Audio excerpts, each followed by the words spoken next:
This is a quick guide to Baccayeek the Deathcatcher.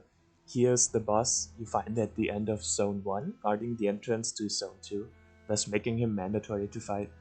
He will appear once you search either 3 or 4 villages, in this case it's 4. You search the site and the fight screen will appear, and you go into it. He comes with a lot of traits, which can be overwhelming at first, but you can break them down in 3 main categories, and then there's his unique ability. First off, we have the boss bundle, giving him lots of immunities to certain effects, making it harder to control them. There is terrain awareness for immunity to traps, unbreakable for panic, unwavering for taunting, shadowproof for stun, bloodless for bleeding. Then we have adaptive body, giving him a 75% reduction on speed penalties, which makes Tyrant crits a lot less effective against him. He has improved health with Giant's Heart, and removes all poison at the start of his turn with natural resistance. Last but not least, there is Rooted, giving him immunity to all sorts of movement effects, including swapping, pulling, grabbing, lifting, bashing, everything you can imagine, and even ramming, which is unique to Rooted. The second one defines his signature move, or as I like to call it, the Jumpy Boy bundle. Starting off with Charge, he can charge you from 3 tiles away with 35% bonus damage.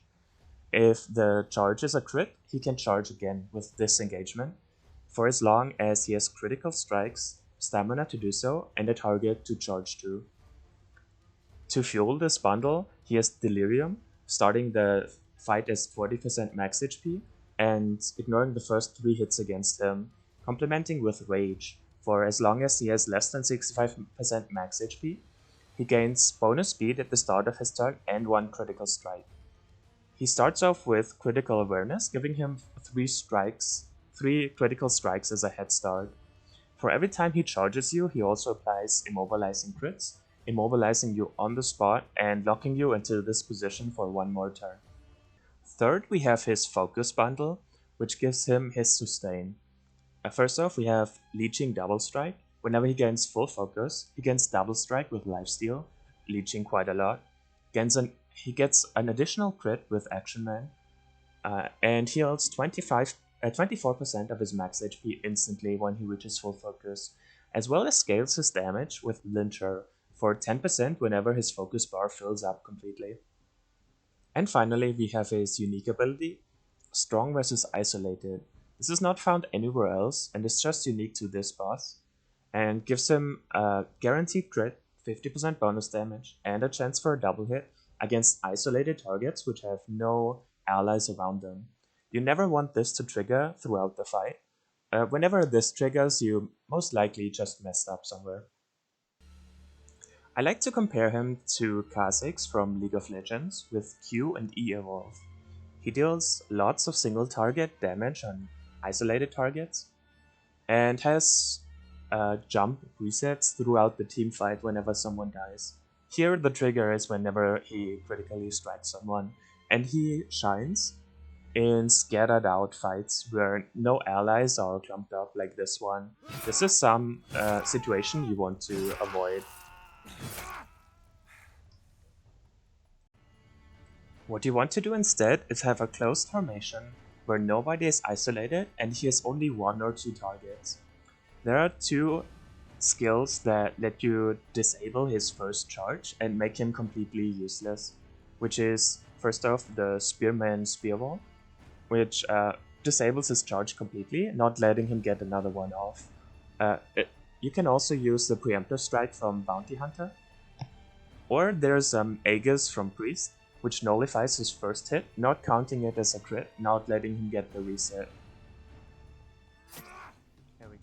If you don't have a Spearwall or a Preemptive Strike, here's one way to negate his initial charge with the Aegis. You give it to a very vulnerable member.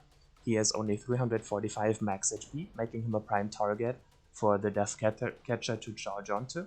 But negating his first crit, he does not get a reset, and we have successfully engaged him. Afterwards, you just surround him. Hopefully he is ahead of his other elite members, and you just finish him off surrounding him. Once you do have him surrounded, it's very important that, first of all, he does not get a jump outside of this group again. So make sure nobody is lagging behind and pay close attention to when he has his next turn. And second of all, you don't want anyone to be isolated.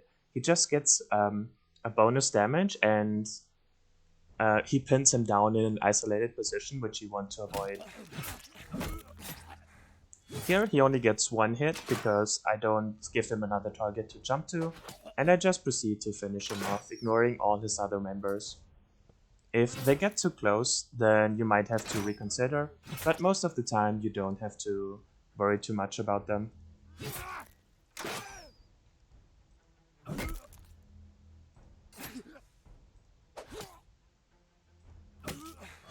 And this is the fight. Good luck.